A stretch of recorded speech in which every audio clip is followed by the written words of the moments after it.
G'day everyone, Grandma's Handbag, Dean here, welcome back. 2019, so glad you could join us here. I hope you had a great New Year's. How was it for you?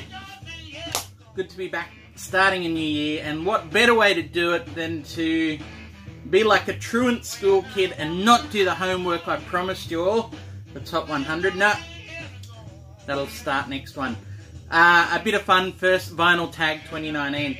I had a great time doing last year's one. I've been watching your responses come in so far. If I haven't yet, I'll get to them, I swear. But I love it. The Vinyl Tag is a great way, well, firstly to introduce yourself if you're new. A good structured set of questions and things.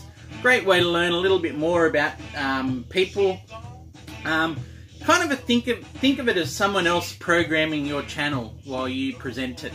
I like that kind of idea, so we'll go with that with this one, but we can't start without the helper.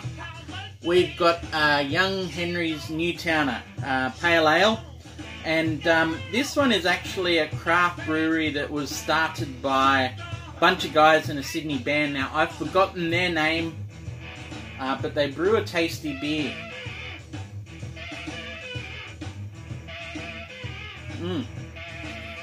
Actually, if you even look close enough, you can sort of see an amp head and things down the bottom. So yeah, Pale Ale, nice, malty, good hops. They do better beers than this, but this one they serve in a bottle, so there it is. Alright, 2019 Vinyl Tag. Best find of 2018. So 20 questions here. And I'm going to have to go with this as the best find, and I don't know if it qualifies totally, but look, for me, price-wise, it was the best find, I think. You don't really find them digging as such, and sure, this was an online purchase, but at under $30 US, or less than £30 or €30 as well, I really can't complain with that. That is the 50th anniversary of Village Green Preservation Society. Still shocked that I could score that through off of Amazon. Amazing.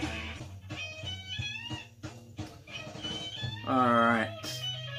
I realised I just missed a question. Shout out to other VC channels. Question 2, completely missed this. Want to say firstly, Hackman377, Jason, if you're not subscribed to his channel, go have a look. I find it fantastic stuff. Deserves way more subscribers. Jason is really showing a lot of stuff right out on the edges of Brazilian music, just hunting it down like a hound. A real good nose for some stuff, and it's just really nice to see that kind of variety and difference. He did a recent video as well where he's wheeled out a jukebox that he's filled up with some incredible 7-inches.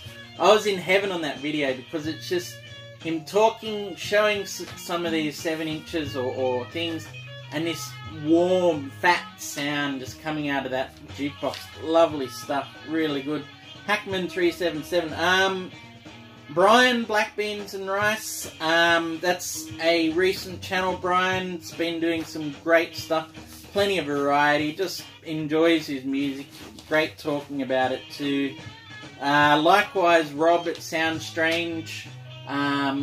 He's going into some real niche areas, but he's got a ton of knowledge. I also want to shout out to some faves who've been around a while and I really enjoy, and I still think they need more subs. They do a great job at what they do. Christopher Keebler, incredible depth of collection. You know, I feel like I haven't shouted Christopher out before, and then that's my error. So check him out, Christopher Keebler. Yeah, just a wealth of knowledge and collection as well. Got to shout out Lisa L.E. when she makes videos, and even when she doesn't, she is just a star of the VC. Such a bright light. People just flock to her. Just such warmth and genuineness. Hell of a good musical taste as well. She is all over a lot of stuff. So, Lisa, cheers to you. I wish I had a dark beer to celebrate you, but next time. Anyway. And lastly, come to think of it, with this new town of beer, I do want to shout out my good VC buddy, Vinyl Boy Trigger as well. I always think Ross deserves more subscribers. To me, he's just collecting personified. There's passion galore, you know, discovery and abundance. I don't know why he doesn't have more subscribers. Everyone who checks in on his channel, he gets a ton of comments, and everyone who's following is just a rusted on follower. He's a great guy. Please, if you haven't subscribed, have a look at Vinyl Boy Trigger's channel. Great stuff. Alright, next questions. What holes in the collection am I looking to fill? Well, I feel like the collection is mostly holes with a few records in there, so there's a lot of holes, but I think I'll borrow off Vinyl Richie. He pointed out the Kinks, so apart from that box set I just showed you, these are the only other Kinks I've got. A great little set live at Kelvin Hall, and Spotlight on the Kinks, so it's just a Pi Records, you know, 6 tracks each side, best of. Great to have the songs. I mean, we love all the songs on here, but look, they really put some brilliant albums together, and I've got 1 or 2 of them on CD, but there's a whole raft of Kinks that I need to fill out on. Alright, a cheap album that's good. Well, this was only a recent one for me, but I used to see it around quite a bit. Haven't seen it for a while, and then I found it for $5, which is pretty cheap here for this one. Graham Nash, Songs for Beginners. Very, very impressed. That was some much better listening than I was expecting, to be honest. And it sort of got me thinking as well. Any of those 4 guys out of Crosby, Stills, Nash and Young, if you can find their debut solo albums, they were all in a creative purple patch. Graham Nash included here. Stephen Stills solo. David Crosby, if I could ever even find that, I'd be in heaven. That's probably the pick of the bunch. Although, of course, you've got Neil Young solo and his second and third. Anything of these 4 around 70, 71, amazing stuff. So, yeah, a cheap album that's pretty good. That's got to count for me. Your favourite side project album? I'm going to count this as a side project because one band and another member from another band came together, and then they both split and also did their own things again afterwards. So to me, that's kind of a solo project. So this is Harmonia box set, and that's the side project if you want to, even though it's not demeaning to call it that, but it's far more than a side project. They delve in also with the master of side projects, Brian Eno, here, but it's obviously Harmonia is a side project of Cluster and Michael Rota from Noi. So if I get through these and show the albums I want to, just the 2 main studio albums released in their lifetime, I'll get them there.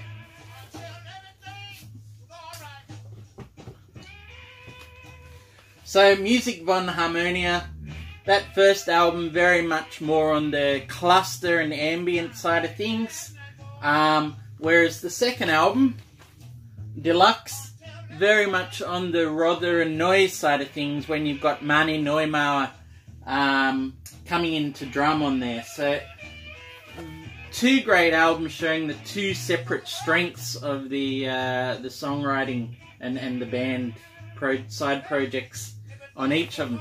So that's a side project, I reckon. That's gotta count in there. Alright. Can't even read my own writing. A song from an artist that is uncharacteristic in their catalogue. Alright, I'm gonna choose just about any song off of Trans. This is a hard question for me, because most artists, I can sort of fit their work in a greater lineage of what they've done, but as far as complete left turns go, I don't think many people saw this coming, and I don't think he even revisited quite near that again. Sure, you can see the songwriting skills and things in there, but musically, that is a very uncharacteristic Neil Young album. No two ways about it. Okay, the last album I purchased was Rome Remains Rome, Holger Tsugai, Holger of Cairns. So this is, I think, an 87 solo album. Believe it or not, it's been repressed. I don't think they're terribly hard to find. But then I found it for, what was it? I think I ended up getting it for a shade over $10 anyway, for brand new. So that was pretty hard to say no to. And that's a pretty fun listen. I was just spinning that before. Not incredibly taxing, some very interesting moments. Maybe not his greatest solo work, but still happy to have that anyway. Alright. Okay. Great album with a bad cover. Okay, this album is really good. I don't even own it because the cover upsets me so much. Seriously, it hurt me. I've done a screenshot, so have a look at this. Yeah. It makes me irrationally angry just to look at that. Just to have done a screenshot and bring it up. I can't bear to own it in physical form because that cover just, it sets me off. Completely triggers me. I don't know why that is. Alright. A bad album with a cool cover. Question number 9. I'm going to skip this. Not that I don't have bad albums. I probably do somewhere. I just don't identify them as such, I suppose. There's got to be something redeeming for them to be in my collection. Question 10. The Blues album. Well, I thought we'd play that tonight. This is a great find from last year. I'm sure all of you guys, look, it's been shown on the VC before. But look, Hound Dog Taylor and the House Rockers, self-titled, 1971. And I just love this dirty, fuzzy, electric blues. You can just tell he's laying down in 3 hours in the studio what he'd put out every night for 15 years in a club, in a blues club in Chicago. Fantastic stuff. No airs or graces, just rock solid, scuzzy, dirty blues. Great stuff. Really happy to find this last year in such good condition. Yeah, beautiful condition. And even better, it's on the Toadstool label, which is a local imprint of Mushroom Records here. Although I saw someone recently show a Toadstool label out of Canada, and they had a very similar topography and feel. So, I mean, I suppose what do you do with a toadstool? They all look like similar to each other, don't they? Anyway, so Hound Dog Taylor. Looking forward to getting some more, well, even more blues in the collection. His second album, I think there was, before he passed away, not too long after that. Earworm. Alright. This is an earworm for me. It's quite an annoying one. But I still own it. I can't not own it. If you can read that, Depeche Mode. Just can't get enough. Alright, I know they went on to better things than that, but that, you can hear it now, can't you? That synth riff, I don't quite need to wash my hand after that, but it gets stuck in. Oh, yeah, it's an earworm. Who was it? DJ High Noon did a great earworm I wish I'd have thought of, which was the Church's Metropolis. What a great pick for Earworm there. I wish I'd have got that. Damn it, Tim. Historically important artist. Question 12. Well, I think without Woody, there'd be no Dylan. There'd be, I don't know, even half the folk revival that there would have been in the 50s and 60s of Bleecker Street. Yeah, just topical folk singer-songwriter. Absolutely critical to, I guess, the 60s folk and beyond.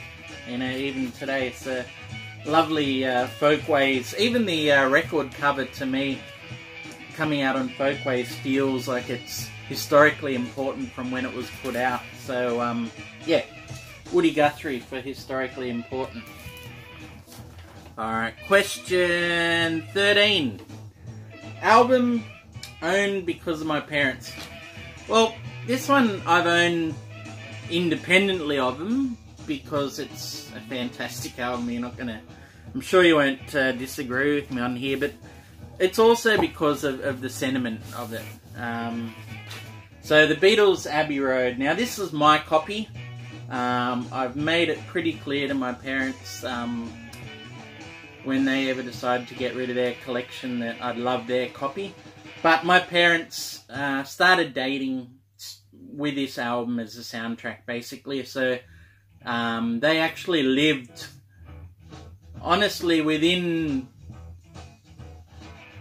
400 or 500 yards of each other. You know when people say, you meet your match, everyone has someone in the world for them there. And I always used to say, yeah, well, how come yours was 500 yards up the road? That's a bit easy, isn't it?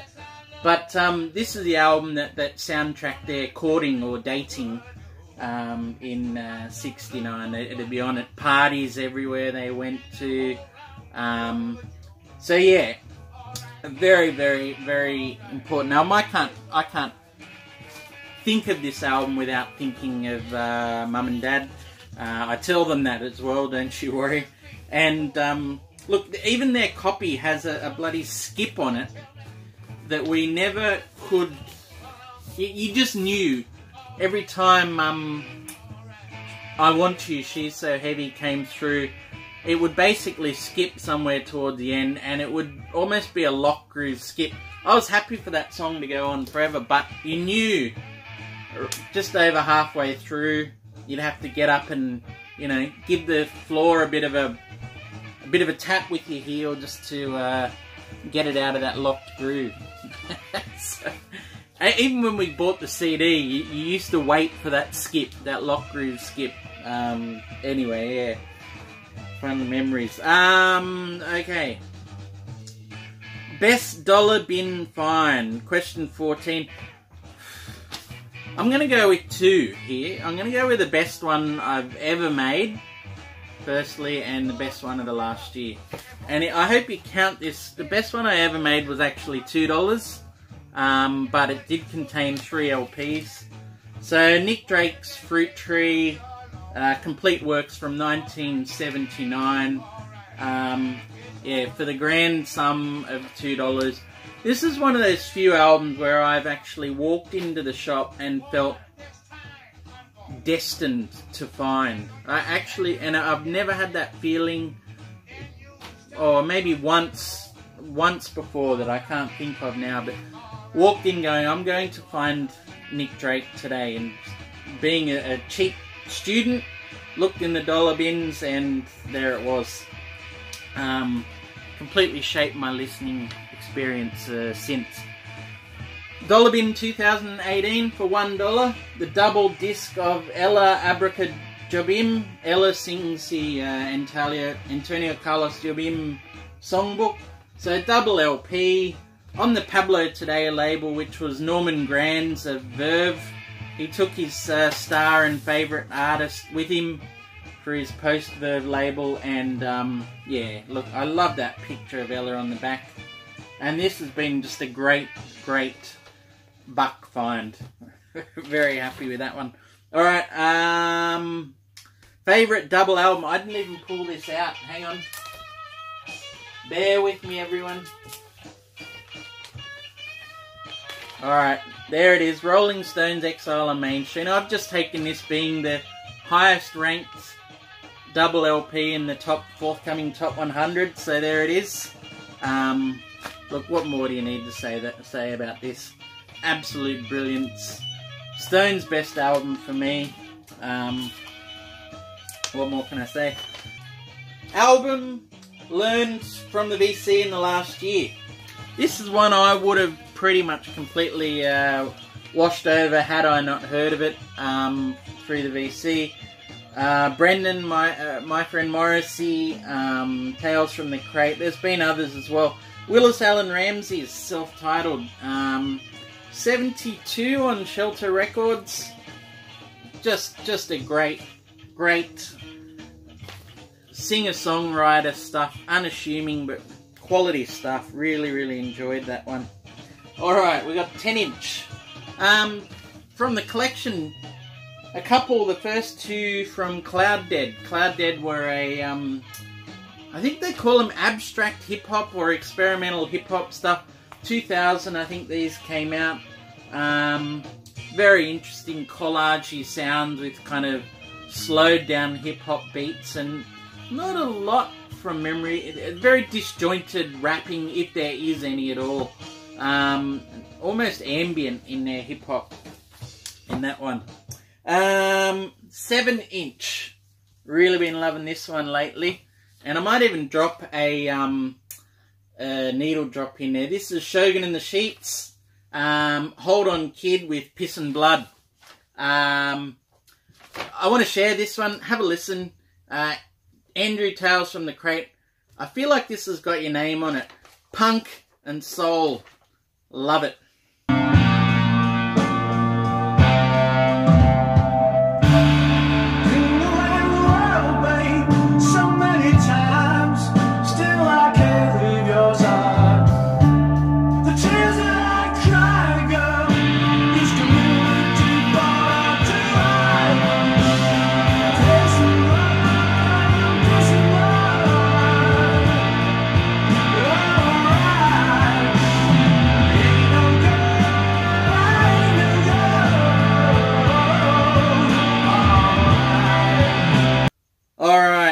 More to go now. Question 19.